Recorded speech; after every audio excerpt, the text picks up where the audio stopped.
It's a wet, miserable Saturday morning.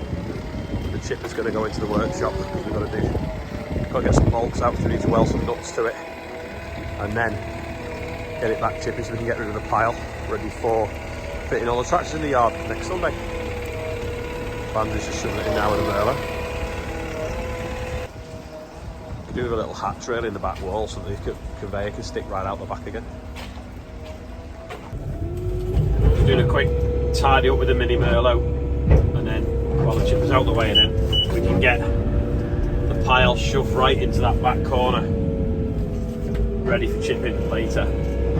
We get the yard empty for next Sunday, hopefully. See if Robin can get that out that gap. Andrew's going to move that further over, and then I can back this back up further. The shed's getting a bit full.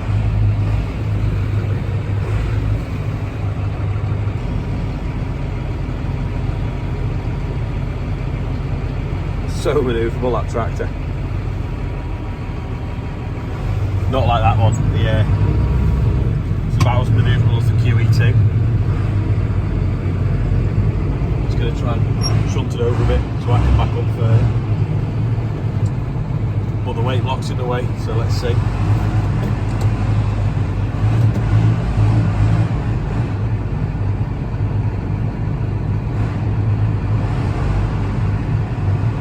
It's not too bad actually.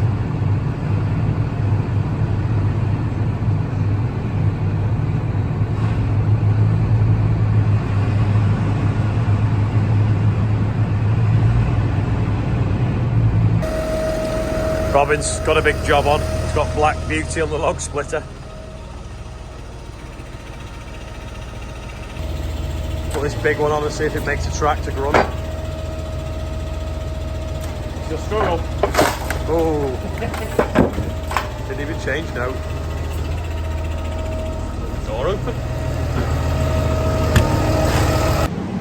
Lucky for jobs like this, the welder has a remote wire feed, so it can go up there, weld inside without having to take the whole big lump up there.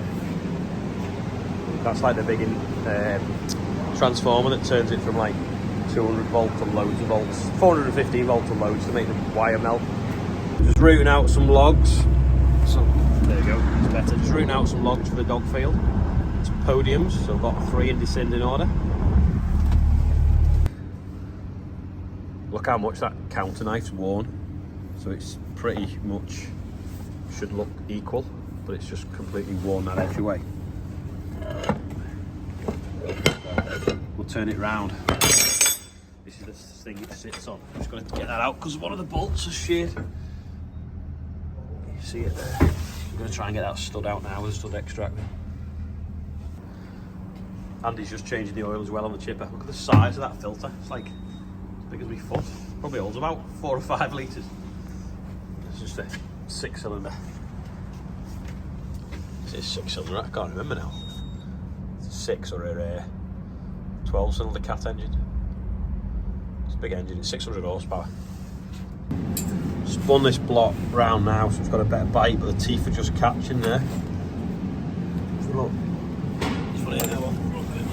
this next one's going to catch because that's got a bit of a bow to it, so we're going to have to try and see if we can straighten it.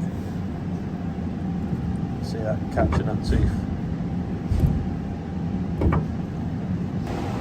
Yeah, if you look at that, it's bowed slightly, so the straight edge is touching either end, but there's a gap in the middle. So I'll put it in the press now and try and straighten it. That's pretty flat, that. Let's try it now and see if it bows back.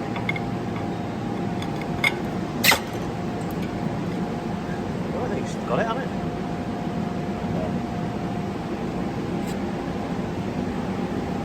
That's pretty straight, that, to be fair. That should chip better now with that tolerance being closer. This side just wants doing, but we'll do that next week. It's dead wide, that gap. Oh. 3:30 and we're pulling it back out the workshop, ready for action. As long as we don't hit the door or the roof on the way out. And you can see, you can move it down a little bit. There we go. This is the new mount, courtesy of Woody. It's been a miserable Saturday. At least the chipper half fits in the workshop anyway.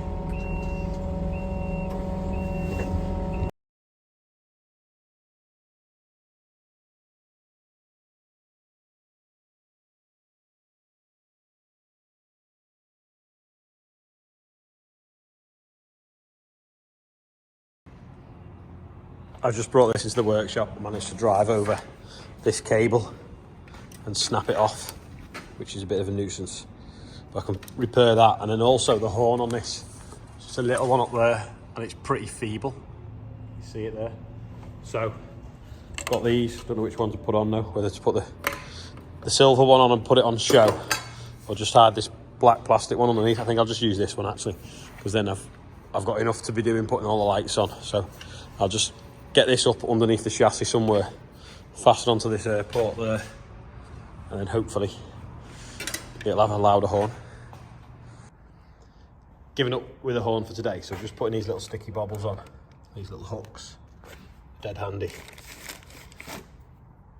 See, and then going all the way around the frame, round the back.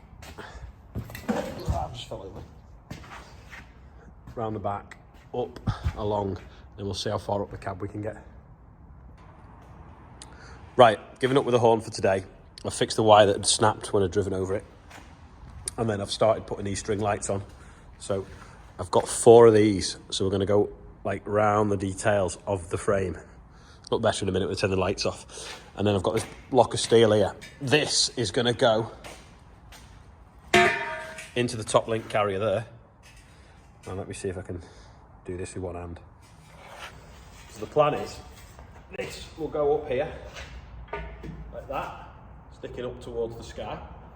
Then, across the top, so from here, we'll have a T-bar across, and then we're going to suspend 2 cables or 2 fishing wires, probably, all the way back to the GPS mount, but as thin as possible. Then, we're going to get this Father Christmas and Rudolph. In fact, it's not Rudolph, he's not got a red nose, has he? Well, Father Christmas and reindeer, and we're going to mount them on cables so they basically are flying. So it's sort of invisible what they're suspended by, but as you're driving down the road, above the bonnet line there, you're going to see Father Christmas and the reindeers. Got the sign on the front. We've got some stuff to go around the top of the cab because I've got 4 of these, and this one's gone all the way up, round, back, and halfway up this side of the cab. So by the time I put the other 3 on, we'll be able to detail the rest of the cab frame, maybe even the front mudguard fender, whatever one you call it, and then obviously a mirror image to the other side. Father Christmas suspended across the top, and then I think the Fastrac will be done. I've got all this other stuff to put into it. So we've got the microphone for the FM transmitter to talk to all of the drivers. But if you're doing it, download the CB app, Midland CB app. We've got the inverter as well, and then we've got another air horn to put on. So this one's starting to come together. I'll turn the lights off, let's see what it looks like. Bearing in mind it's only got 2/3 of the lights on. Sorry, 1/3 of the lights that's going to have on it, but it should look pretty bright when it's done. You can't see from there, can you? Let's get in there. But it definitely needs the whole sort of frame defining, otherwise it doesn't look like a tractor. Oh, and all 4 wheels as well. There's lights for all 4 wheels. But I'm going to finish this tomorrow now. It's getting late. We've been messing with the chipper longer than we should have been, but tomorrow I've got a full day of finishing this off, hopefully. This one will be finished then. And then Tuesday, the BBC are coming to do some filming about what's going on the farm, and also have a look at some of the tractors that will be ready. Oh yeah, before I forget as well, we've got the bubble machine for on the back as well, and then probably one of the lasers, either the snowflake one or the little green and red one, to go on this. This will be at the front because this is the one that will have communication with the police. Loads of people, why am I driving the Fastrac, not the Fendt, whichever? Well, it's basically, it's got a big cab to put all the gubbins that I need down here. So all the inverters and all the communication stuff. And then also it's quite easy to swap drivers because the seats, the floor's quite flat and unobstructed. So me and Charlotte will be in that and we can swap if we need to. I don't think Chester's coming on, I think it'd be a bit loud for him.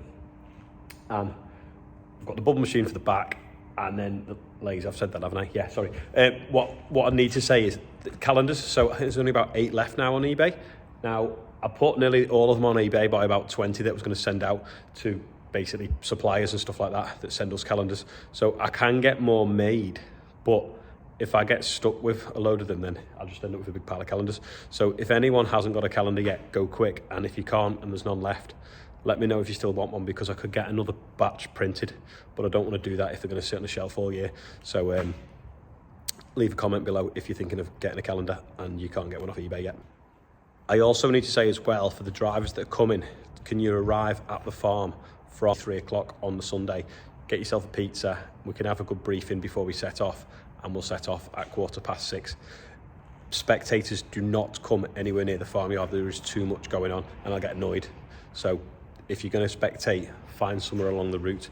The route is on Alder Hay's website, so you can look on that Alder Hay charity website, and also I will be putting it out as well, and we'll have a tracking app so you can follow. But yeah, any drivers that are coming, come for 3 o'clock on Sunday, next Sunday, not tomorrow, and see how we get on. Also, Isle of Man young farmers are doing theirs, I think, tonight, so good luck with that. It was them that gave me the inspiration last year to start this one here. So I woke up on the Sunday morning last year after theirs on the Saturday night, and then arranged it in a week. This time it's took 3 or 4 months of planning, but it's coming together, and it should be even bigger and better this year, and hopefully people will push the boat out a bit more with the lights, which will be great. Merchandise, clothing wise, quickly as well, you can still order it. You can't guarantee they'll get it for Christmas, but you can still order it. So thanks to everyone that has done, and thanks to also everyone that has ordered calendars as well. So they're both available. The merchandise, there's no limit on that because they're just making it as it's ordered. The calendars, we will run out, but like I say, leave a comment. That's all for today. The birthday bumper is the outro because I've been busy and it's gone dark. And then tomorrow we'll hopefully finish this one completely, park it in the shed, and then start on the next one.